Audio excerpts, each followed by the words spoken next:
au général allemand von Fabrice, qui s'impatientait un peu, Favre avait répondu le 17 avril 1871 « Ne vous inquiétez pas, soyez sans crainte, nos soldats accompliront leur œuvre glorieuse. » Bon, et bien c'est cette œuvre glorieuse que nous allons regarder ensemble. Une épopée, qui est mieux qu'une épopée, c'est même une croisade, parce qu'il faut remarquer que les Versaillais ont encadré leur action militaire contre Paris entre deux dates saintes. Ils ont attaqué le dimanche des Rameaux, et c'est le dernier jour, 28 mai, jour de la Pentecôte, qu'ils auront fini d'assassiner Paris. C'est ce jour-là où, selon une formule de Bernanos qui est très violente et dont je lui laisse la responsabilité, les généraux versaillais pataugeront dans Paris sur un lit de cadavres du sang jusqu'à la braguette. C'était donc le 2 avril qu'ils avaient attaqué, et les Parisiens avaient été absolument stupéfaits. Parce que si, du côté des responsables, on se doutait bien qu'il y avait quelque chose de dangereux qui se préparait du côté de Versailles, la population de Paris restait encore pleine des illusions que je vous ai racontées. Ils croyaient qu'il y aurait une possibilité d'arrangement avec Versailles. Alors quand tout à coup, dans Paris, on a entendu des salves d'artillerie, des explosions, il y a pas mal de gens qui se sont dit « Tiens, c'est une fête qui se déroule comme ça dans la banlieue, du côté de Puteaux, du côté de Sèvres, qui proclame elle-même sa commune, comme nous l'avons fait le 28, c'était pas si longtemps, le 28, tirant aussi de joyeuses salves d'artillerie. C'était pas ça, c'était l'attaque. » Alors il faut comprendre que ces gens tombent de haut. Ils se disent « Mais enfin, c'est tout de même pas possible. Ce sont des Français, ceux qui sont là-bas à Versailles. C'est les députés français. » Alors ils prennent la suite des Prussiens, alors ils nous tirent dessus, alors qu'on avait tellement espéré que quelque chose était changé. Quelle pitié, quelle misère. Alors à la fin de la journée du 2 avril, c'est une espèce de fourmillement extraordinaire. Vous savez, dans Paris, comme quand on dit on marche, on met le pied sur une fourmilière où ça court partout, ben vous avez 300 000, 500 000 personnes qui se précipitent comme ça torrentiellement du côté de Versailles. On les retient comme on peut, on leur dit enfin, vous allez vous faire écharper. C'est demain, 3 avril, qu'on fera une opération militaire sérieuse et que tout Paris, la garde nationale, va se jeter contre ces Versaillais qui nous ont attaqués. Cette journée du 3 avril, ça sera quelque chose de misérable, vous savez, de misérable. Ils appellent ça la sortie torrentielle, mais rien n'a été préparé. Et dans une entreprise militaire, il faut même préparer, enfin, au moins quelques notions de stratégie, assurer la logistique. Enfin, mais bon, pas du tout. On va partir n'importe comment. En particulier, enfin, on a prétendu qu'il y avait une décision de faire 3 attaques. Il faut d'abord que vous vous rendiez bien compte du front. Il y a tout un côté de Paris qui est protégé. On ne se bat pas, puisque c'est l'occupation allemande. Et puis alors, il y a l'autre côté de Paris, mettons si vous voulez, l'ouest et le sud de Paris, l'ouest et le sud de Paris, qui va être le nouveau front, inattendu. Alors, grosso modo, on a décidé qu'on allait lancer 3 colonnes contre Versailles. Au nord, il y aura la colonne Bergeret-Flourens, qui va marcher dans la direction de Rueil. Et au sud, mettons centre et sud, si vous voulez, il y a une colonne Eudes, qui va, elle, foncer sur Sèvres.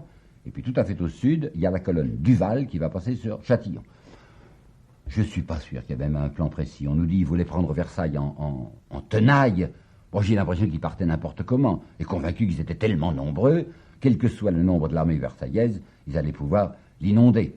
Alors les gars partent sans ravitaillement, rien du tout, il n'y a même pas d'ambulance. Il y a quelques pièces d'artillerie, avec 8 à 10 coups par pièce, pas plus. Et puis ils sont convaincus que le mont Valérien, qui est la grande forteresse, ne tirera pas.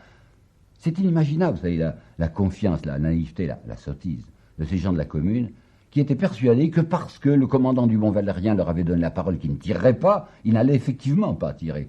Ben, naturellement, ce qui se produit, c'est quand le commandant du Mont Valérien voit passer la colonne Bergeret-Flourens à sa portée, il fait tirer toutes les grosses pièces. Et comme les pauvres types et les gardes nationaux étaient convaincus qu'il n'y avait pas de danger du côté du Mont Valérien, et que tout à coup, il y aurait une pluie d'obus sur eux, les types se mettent à crier « trahison !» Puis c'est la panique. Ils sont là peut-être 5 à 6 000, ben, ils fichent le camp, ils repartent sur Paris épouvantés. Il n'y a que la colonne de tête avec Flourens. Vous savez, Flourens, c'était un professeur d'enseignement supérieur, un gars extraordinairement courageux, qui est là, qui retient 1500 types et qui dit « on continue, on est 1500, on continue ». Il va sur Rueil. Et là, à Rueil, il est victime d'une charge de cavalerie extrêmement puissante du côté des Versaillais. La plupart de ces 1500 bons hommes s'en vont. Lui, il ne veut pas rentrer dans Paris, ça lui paraît trop épouvantable. Alors le voilà qui va errer sur le bord de la Seine. Il va s'arrêter dans un petit bistrot, il va être dénoncé par l'homme du bistrot. On va avoir arrivé un détachement de gendarmes, commandé par le capitaine Desmarais.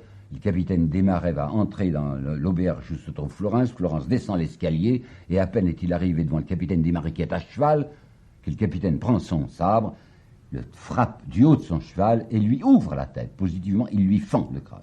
On mettra du reste le cadavre de Florin sur un lit de fumier et on l'apportera triomphalement dans les rues Versailles. Voilà pour la colonne d'en haut.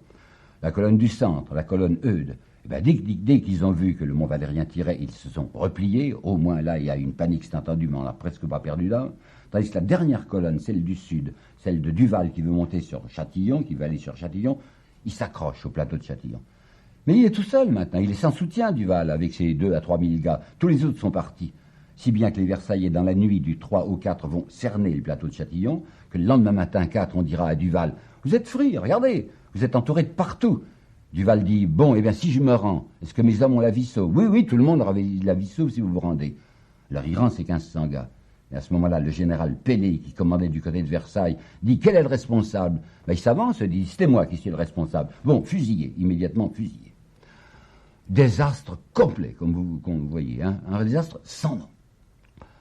Alors à partir de là, à partir de ce 3 et 4 avril, il faut bien vous rendre compte de ceci, c'est fini les opérations militaires offensives du côté de la commune. La seule fois où la commune essaierait de marcher sur Versailles, c'est ce triste jour du 3 ou 4, si vous voulez, enfin parce qu'il y a un petit épisode du 4, 3 et 4 avril. À partir du 4 avril, c'est terminé. Uniquement situation défensive.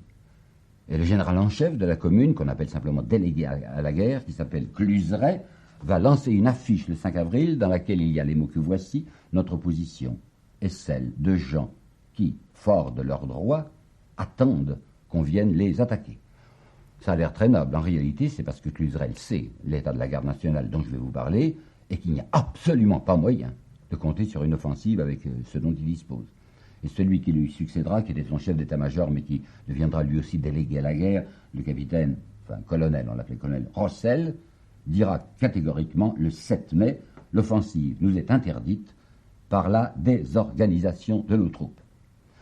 Il y aura 3 délégués à la guerre successifs pour la commune. Il y aura d'abord ce Cluseret, puis il y aura son collaborateur Rossel qui le remplace pendant 10 jours, et à la fin, ça sera non plus des officiers, des soldats, des militaires, mais ça sera un civil qui prendra la responsabilité de la guerre et qui s'appelle le vieux de l'Écluse. Qui était Cluseret? Oh, un drôle de bonhomme, assez suspect, vous savez. Cluseret était bien un Français, mais il avait pris la nationalité américaine, parce qu'il était allé se battre dans la guerre de sécession. Il s'y était, paraît-il, très curieusement conduit, mais il rentrait entouré d'un certain prestige, il était, paraît-il, général américain. Et après, il avait soutenu les Fenians d'Irlande. Puis après, il avait, pendant la guerre de 1870, pendant la guerre franco-allemande, il s'était proposé à Gambetta, mais comme général. Et Gambetta, qui avait un peu examiné le bonhomme et qui savait ses antécédents, ne l'avait pas voulu de lui comme général. Alors il avait estimé que c'était indigne de sa personne de servir comme simple soldat. Il était passé en Suisse, tranquillement, il avait attendu la fin de la guerre 70. Et puis lorsqu'il y a eu la commune, alors il est venu se présenter à la commune, disant « Je suis un général, je me mets à votre service ». Un homme courageux, dirais-je, il faut le reconnaître. Courageux, mais qui ne pouvait rien faire. Alors il y a Rossel qui essaiera désespérément de faire quelque chose. Rossel qui était un capitaine de l'active, il était un capitaine du génie, et je consacrerai un petit moment à Rossel la prochaine fois pour vous indiquer qui était le bonhomme.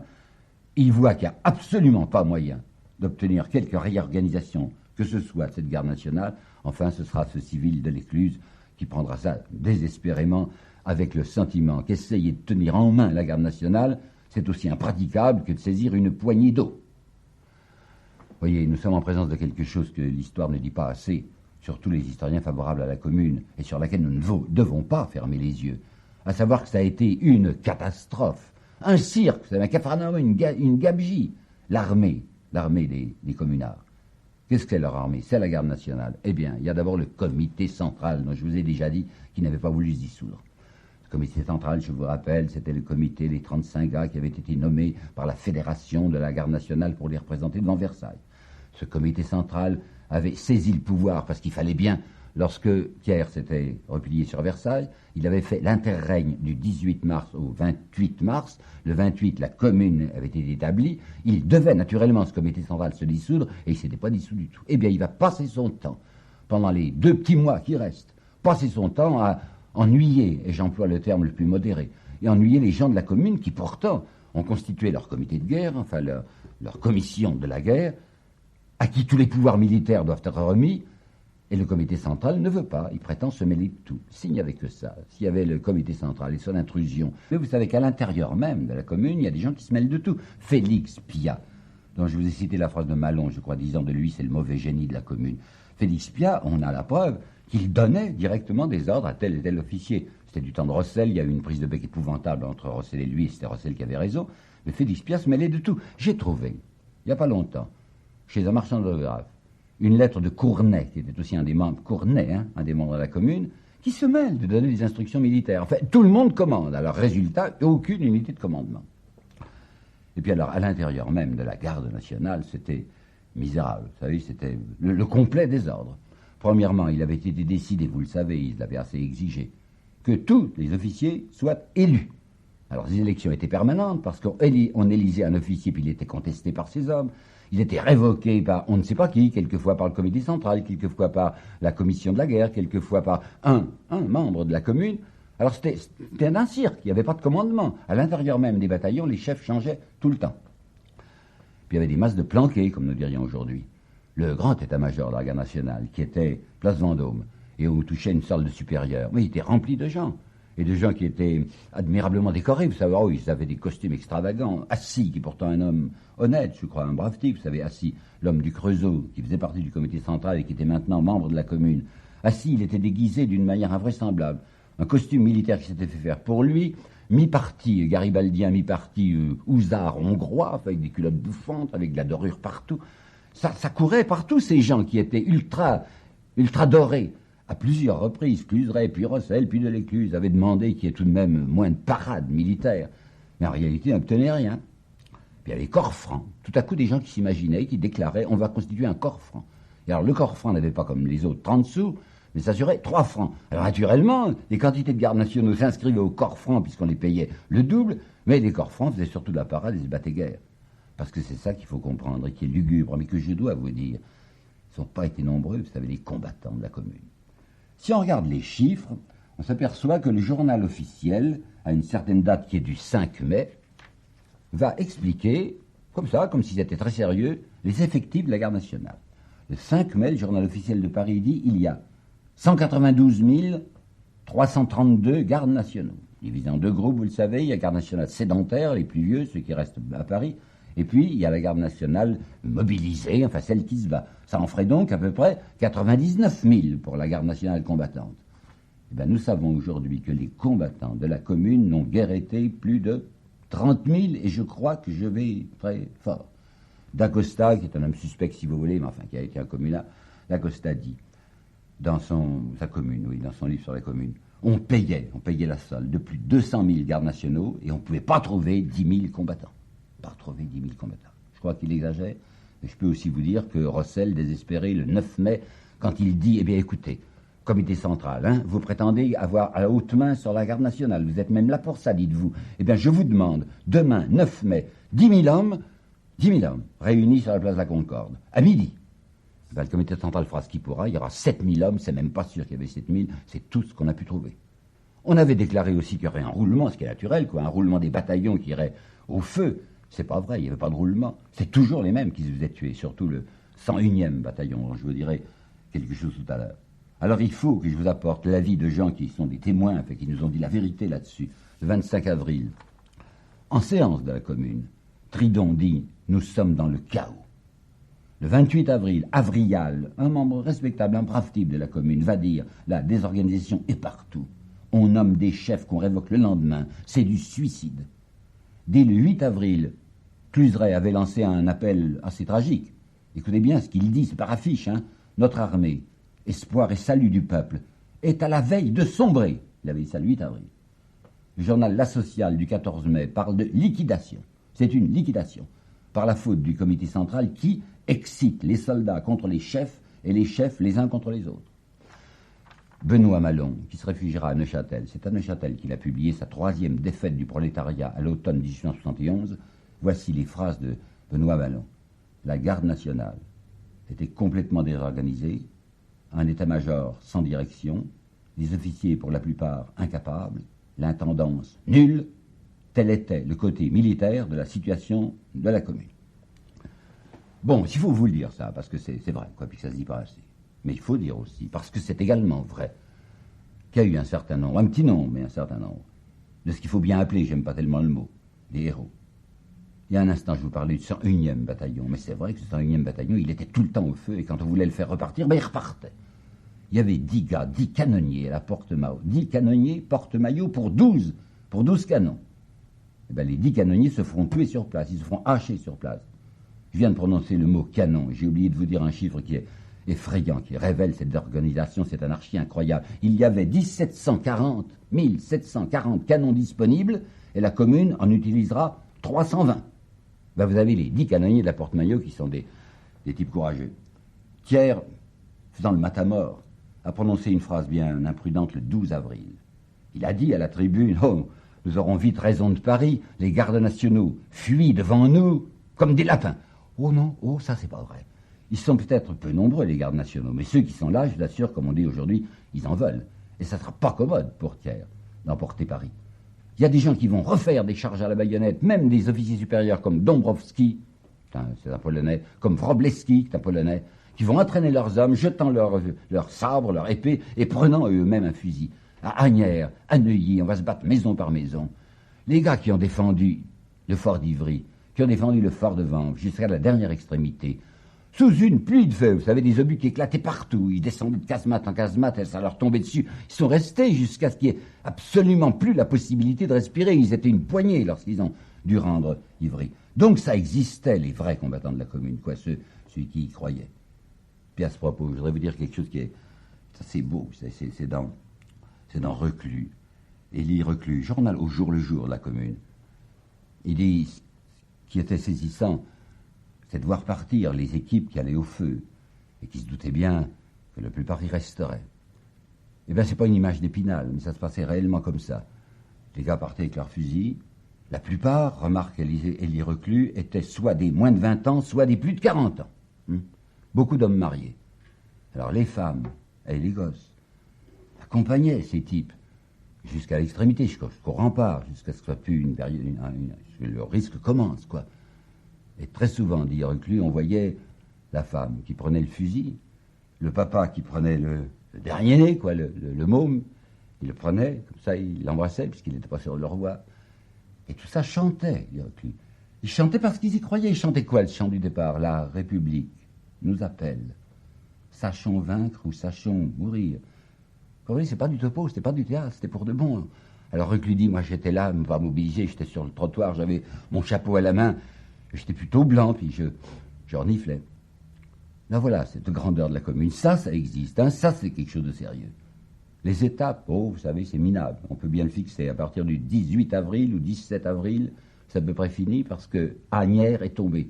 Asnières, c'est dans la presqu'île de Gennevilliers. Dès le 4 avril, toute la presqu'île de Gennevilliers avait été occupée par les Versaillais. Ils vont dépasser la Seine à partir du 18 avril. Ils vont rentrer dans le bois de Boulogne. Le 8 mai, il y aura la chute du fort d'Issy, fort d'Issy. Le 14 mai, il y aura la chute du fort de Vanves.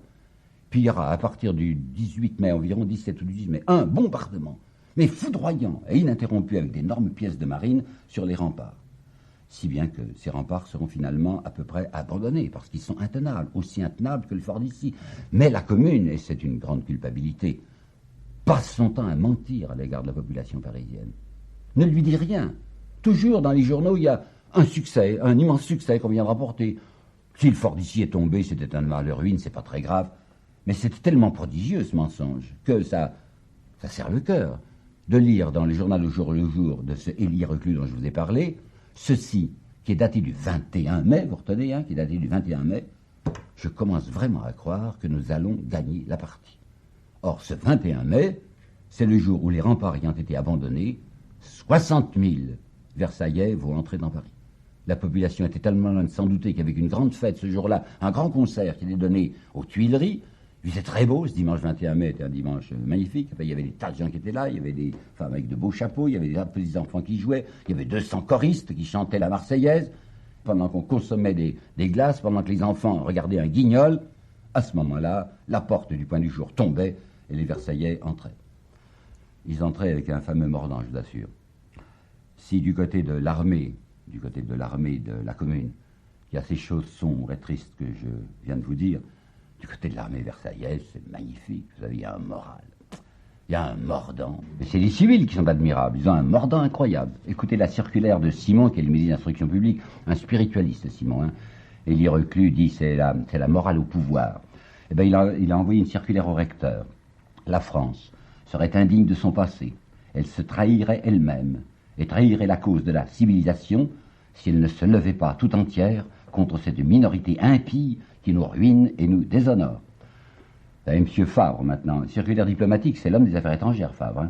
Circulaire diplomatique. Les vieux codes barbares sont dépassés par le banditisme qui, sous le nom de commune, se donne carrière à Paris. Dufort, maintenant, c'est le ministre de la Justice. Alors, circulaire au procureur. La commune est une dictature usurpée par des étrangers ou par des repris de justice. Elle révèle sa vraie nature par le vol avec effraction de nuit à main armée chez les particuliers, ce qui ne se produisait pas. Picard, c'est le ministre de l'Intérieur, lui, circulaire au préfet, parle des prisonniers, les premiers prisonniers qui sont arrivés, vous savez, le 3 et 4 avril. Jamais la base démagogie n'avait étalé au regard des visages plus ignobles. Les journaux, si vous voulez, maintenant, Sarcey, vous avez déjà parlé de son drapeau tricolore. Eh bien, ça, c'est dans le Gaulois, ceci. Il parle de Vallès. Il sait que Vallès est communard. Et il va l'interpeller. Vallès, tu es la paresse, tu es l'envie, tu es l'orgueil, tu es le communisme. Il faut que Paris cède et soit vaincu. Dut-on ensevelir l'insurrection sous les ruines de la ville en flammes? Il n'y a pas de compromis possible. Je m'arrête là sur la ruine en flammes. Vous savez que Paris va flamber, hein?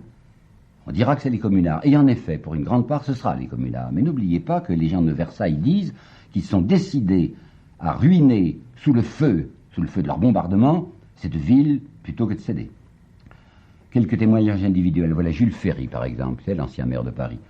9 avril, il écrit à son frère, il exulte. Les troupes sont pleines de résolution et d'entrain. C'est rouge. Quel scélérat. Comme je suis fier d'avoir toujours eu le privilège de leur haine. En mars, il avait déposé, disant qu'il avait vu Vallès. En mars, il y avait eu un procès à Paris sur les gens du 31 octobre et du 22 janvier, qu'il avait vu Vallès le 31 octobre à l'hôtel de ville, alors que Vallès n'avait pas été à l'hôtel de ville. Si je vous raconte ça, c'est pour vous donner la valeur des assertions de M. Jules Ferry. Il faut aussi un peu regarder le carnet intime de Mme Sand. Le 4 avril, elle avait explosé de joie. 4 avril, vous savez, après le désastre des communards. 30 000 insurgés ont été anéantis sous le feu du Mont Valérien. 17 avril, Paris est lâche. Il fait semblant d'être trop républicain pour tenir tête à ces misérables.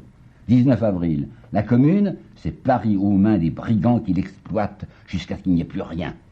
15 mai, elle écrit à Alexandre Dumas, fils, ces pleutres parisiens qui pourraient être à 100 contre 1, au moins, lui, le paysan, au moins, il a, écoutez bien, c'est beau, hein, il a l'amour féroce de la propriété. Des hommes comme ça, c'est sérieux.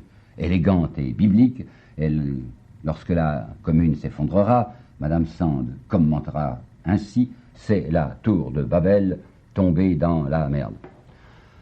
Bon, ben, l'armée, Thiers l'avait mis sous la direction de qui?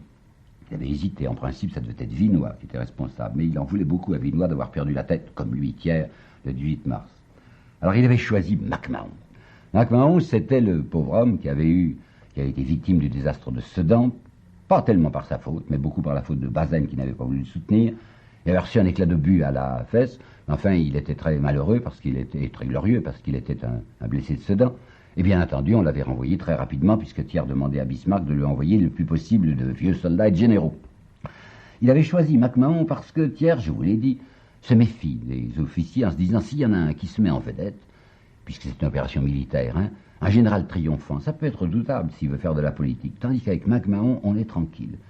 MacMahon est un timide, c'est un respectueux même. Et nous avons d'un journaliste versaillais cette phrase que je trouve très remarquable, c'est Pessard qui a noté ça. Il dit, Monsieur Thiers en confidence dit, j'ai bien choisi avec MacMahon, il est très timide. Dans ma voiture, il laisse toujours une petite place entre lui et moi. Et ce même journaliste décrit MacMahon en disant, une tête extrêmement petite, juchée au haut d'un long corps, cherchant ses mots et les trouvant rarement. Eh bien, MacMahon, c'est tout à fait l'homme qu'il lui faut parce que Thiers a décidé qu'il serait lui-même le général en chef. Et il faut savoir effectivement qu'il prend à cœur sa tâche.